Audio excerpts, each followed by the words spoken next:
السلام علیکم ورحمۃ اللہ وبرکاتہ۔ قرآن ہم سے کیا چاہتا ہے، اس کے ایپیسوڈ نمبر 11 میں آپ کا استقبال ہے۔ آج ہم دیکھیں گے 11ویں پارے میں اللہ تبارک و تعالی ہم سے کیا کہہ رہے ہیں۔ سب سے پہلی جو آیت اللہ تبارک و تعالی کی 11ویں پارے کی جو ہائی لائٹ ہمارے نظروں میں آتی ہے وہ یہ کہ اللہ فرماتے ہیں ان اللہ اشتری من المؤمنین انفسهم واموالهم بان لهم الجنہ۔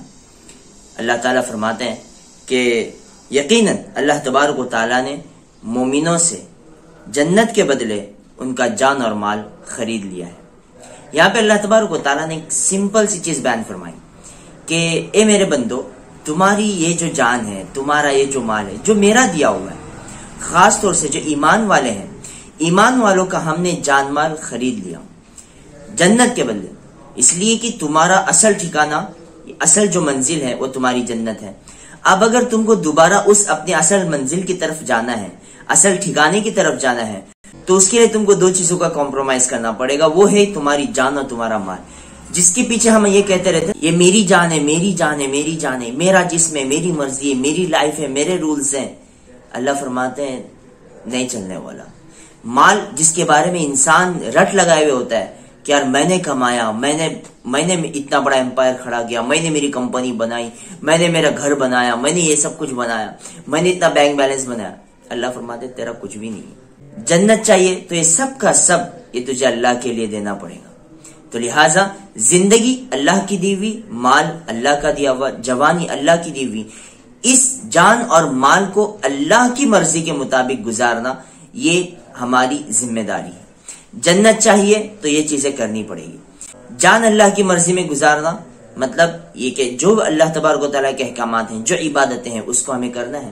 مال اللہ تبارک و تعالیٰ کی رضامندی کے مطابق صرف کرنا، یعنی اللہ تبارک و تعالیٰ نے جو اس کے مال کے حقوق رکھے ہیں، یعنی زکوٰۃ، یہ سب سے پہلا حق، دوسرے صدقہ خیرات، غریب و یتیم و مسکینوں کا خیال رکھنا، اپنے رشتہ داروں کا خیال رکھنا، اپنے آس پڑوس کا خیال رکھنا، یہ مال کا حق ہے، لہٰذا مال کو اس انداز سے صرف کیا جائے۔ یہ دو چیزیں اگر ہم کرتے ہیں تو ہمارے لیے جنت اللہ فرماتے ہیں پکی گارنٹی دیتا ہوں، ان اللہ اشتری من المؤمنین انفسهم واموالهم بان لهم الجنہ۔ جنت چاہیے تو یہ دونوں چیزیں، جان اور مال، اللہ کی خاطر لگانی پڑے گی، جنت میں تم کو دے دوں گا۔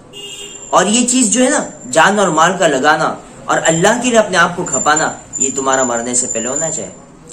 جب تمہارے سامنے موت آ جائے گی، اور موت آنے کے بعد میں اگر تم اپنی پرانی زندگی کو یاد کر کے سب اللہ سے توبہ طائب ہو رہے ہوگے، تو اس وقت کا تمہارا جتنا بھی رونا رگڑنا جو کچھ بھی ہوگا اس کا کوئی اعتبار نہیں ہوگا۔ کیوں؟ اس لیے کہ آگے اللہ تعالیٰ نے 11ویں پارے کے آخر میں فرعون کا جب قصہ بیان فرمایا، وہاں پہ اس چیز کو واضح کیا۔ اللہ فرماتے ہیں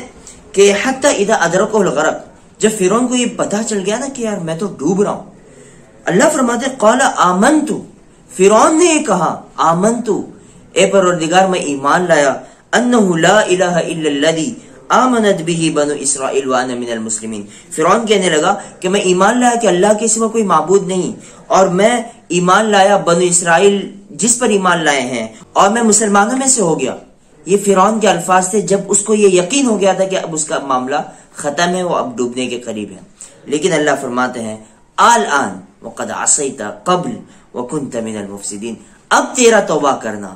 اب تیرا ہمارے پاس آنا، اب تیرا اپنی گزری ہوئی زندگی سے معافی مانگنا، اس کا کوئی اعتبار نہیں، اس لیے کہ موت تیرے سامنے آ چکی،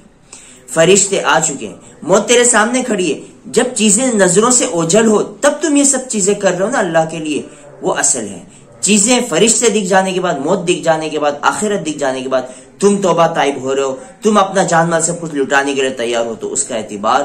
نہیں ہے۔ لہٰذا ہم اپنی رہتی زندگی میں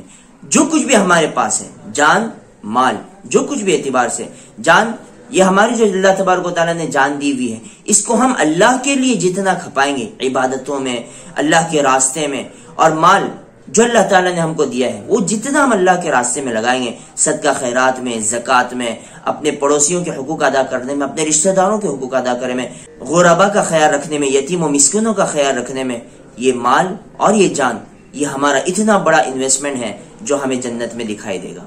اس لیے کہ اللہ فرماتے ما عندکم ینفد وما عند اللہ باق، جو تمہارے پاس ہے نا وہ سب ختم ہونے والا ہے، یہ تمہاری جان بھی ختم ہوگی، یہ تمہارا مال بھی ختم ہوگا، اس کا کوئی اعتبار نہیں ہے، یہ مٹی ہے، مٹی بن جائے گا۔ لیکن اگر یہ تم اللہ کے حوالے کرتے ہو نا، اللہ کے حوالے اگر کرتے ہو تو اللہ فرماتے ہیں کہ مثل الذین ينفقون اموالهم فی سبیل اللہ کمثل حبۃ انبتت 7 سنابل فی کل سنبلۃ 100 حبۃ، تم ایک دو گے ہم 700 گنا کر کے دیں گے،